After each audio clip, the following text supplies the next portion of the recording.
धान की सीधी बुआई करना चाहिए या रोपाई करके बुआई करना चाहिए और कैसे करना चाहिए? सीधी बुआई करने से फ़ायदा है क्या? रोपाई करके बुआई करने से फ़ायदा है?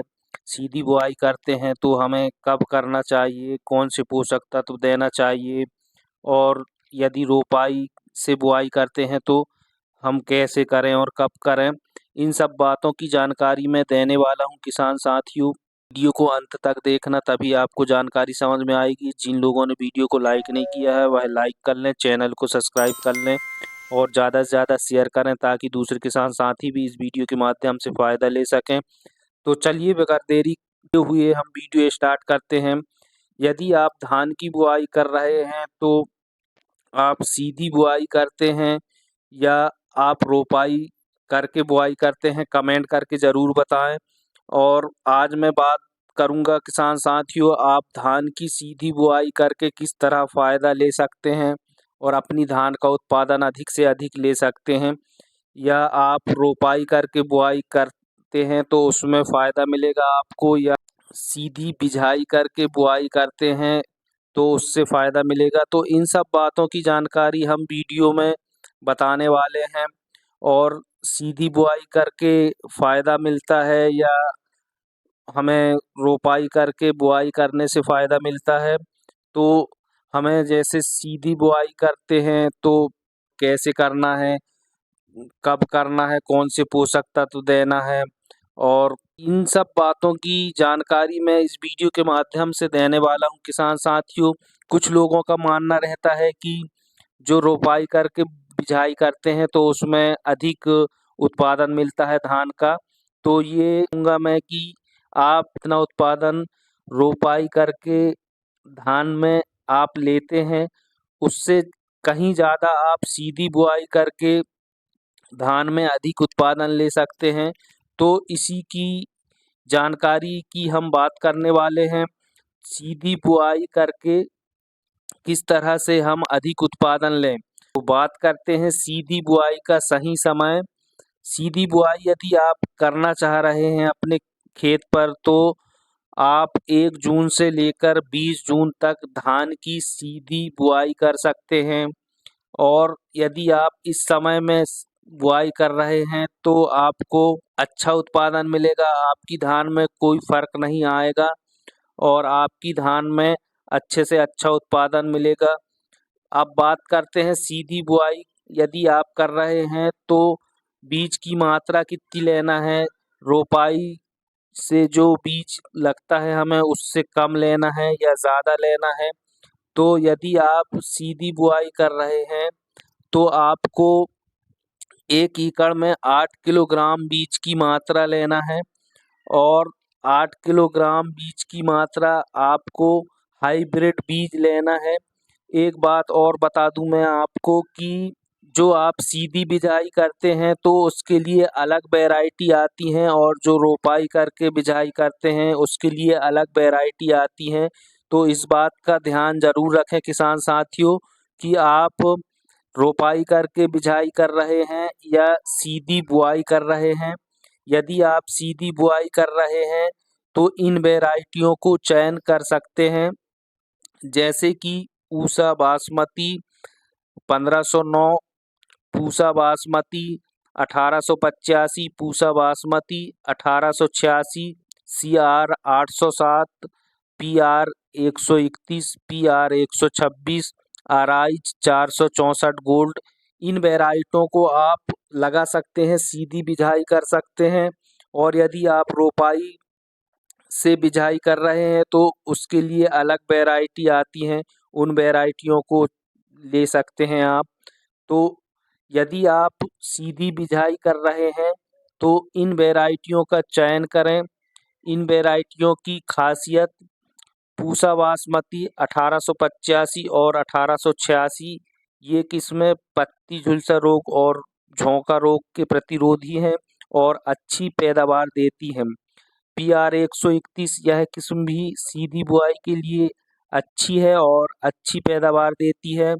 PR 126 यह किस्म कम समय में पककर तैयार हो जाती है। इसकी हाइट ज़्यादा नहीं होती, इसके कारण लोजिंग गिरने की समस्या कम रहती है और इसकी पैदावार अच्छी मिलती है और यह कम समय में भी पककर तैयार हो जाती है, जिससे कि आप अगली फसल जैसे गेहूँ की लगाना चाह रहे हैं तो सही समय पर आप लगा पाएंगे। इसलिए यदि आप PR 126 इस किस्म को चयन करते हैं तो आपको अच्छा उत्पादन भी मिलेगा और सही समय पर आपकी अगली फसल भी आप लगा सकते हैं। बात करते हैं अगली वैरायटी RI 6444 गोल्ड। यह वायर क्रॉप साइंस की हाइब्रिड किस्म है जो BLB रोग से प्रतिरोधी रहती है और इसके दाने अच्छे होते हैं और वजनदार दाने होते हैं। पकने में यह अच्छी वैरायटी है, इसलिए आप इस वैरायटी को चयन कर सकते हैं।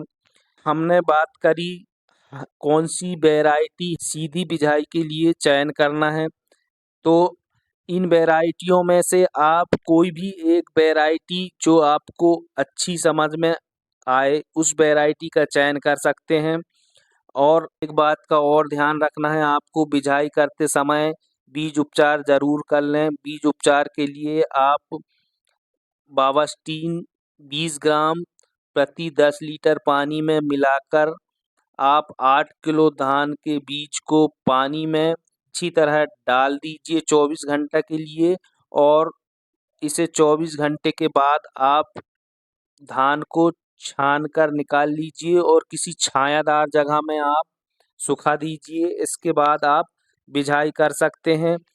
अब बात करते हैं किस तरह खेत की तैयारी करना है सीधी बिजाई के लिए। सीधी बिजाई के लिए आप सबसे पहले खेत की अच्छे से तैयारी करें। एक बार हो सके तो पिलाऊ वगैरह चला लें, जिससे आपकी ज़मीन पलट जाएगी और इसके बाद फिर आप कल्टीवेटर से ज़मीन को या उस हैरोडेक से आप ज़मीन को लेवल कर लें और यदि आपके ज़मीन में डिमला है तो यह भी बारीक हो जाएंगे। भुरभुरी बना लें एकदम ज़मीन और बिजाई करते समय खेत की तैयारी करते समय आप 8 से 10 ट्रॉली गोबर की खाद एक एकड़ ज़मीन में डाल सकते हैं। इससे आपको और भी अच्छा रिजल्ट मिलेगा। आपको आगे चल के कोई और ज़्यादा उर्वरक देने की आवश्यकता नहीं पड़ेगी। तो इसलिए खेत की तैयारी के समय में आप 8 से 10 ट्रॉली गोबर की खाद का इस्तेमाल कर सकते हैं और यदि आप के पास गोबर की खाद नहीं है तो आप 50 किलो DAP और 25 किलो पोटास और 25 किलो यूरिया, इन तीनों चीज़ों को आप खेत की तैयारी करते समय आप डाल दीजिए। आप खेत की तैयारी के समय में इस बेसल डोज को यदि दे देते हैं तो आपको अच्छा रिजल्ट मिलेगा और आपका जो दाना जर्मिनेट होगा वह अच्छे से होगा और शुरू से आपको जो आपकी धान में जो पोषक तत्वों की आवश्यकता है वह मिलने लगेगी और आपका पौधा अच्छा रहेगा। इस तरह से आप धान की सीधी बिजाई करने के लिए खेत की तैयारी कर सकते हैं। अब आप हाइब्रिड बीज को बीज उपचार करके आप बिजाई कर सकते हैं। अब बिजाई के 15 से 20 दिन बाद आपकी फसल में खरपतवार ज़रूर रहेंगे।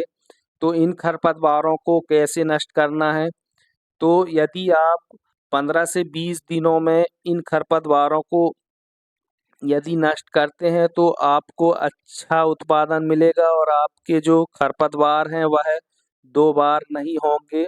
इसके लिए आप खरपतवार नाशक नामिनो गोल्ड 20 दिन बाद 80 से 120 ml 200 लीटर पानी में मिलाकर 1 एकड़ ज़मीन में आपको स्प्रे करना है। इससे आपके जो भी चौड़े पत्ती, सकरी पत्ती, सभी प्रकार के खरपतवार हैं वह नष्ट हो जाएंगे। साथ में इसमें एक बात का ध्यान रखें, स्टिकर जो चिपको रहती है उसको मिला लें ताकि हमारी जो दवाई है वो पत्तियों में अच्छी तरह अवशोषित हो और हमें जल्दी से रिजल्ट मिले। इसलिए स्टिकर चिपको ज़रूर मिला लें, इससे आपको अच्छा रिजल्ट मिलेगा। इस तरह से आप 15 से 20 दिन में खरपतवार नाशक दवाई का स्प्रे कर सकते हैं। अब बात करते हैं यदि आपकी धान 25 से 30 दिनों की हो गई है तो इस समय क्या करें, तो आप जैसे कि आप खरपतवार नाशक दवा का स्प्रे करेंगे और उस समय में आपकी धान कुछ स्ट्रेस में आ जाएगी। तो इस स्ट्रेस को ख़त्म करने के लिए आप 50 किलो यूरिया और 10 किलो जिंक, इन दोनों को मिलाकर आपको 1 एकड़ ज़मीन में छिड़काव करना है, जिससे जो भी आपकी धान में खरपतवार नाशक दवा से जो स्ट्रेस बना है यह ख़त्म हो जाएगा।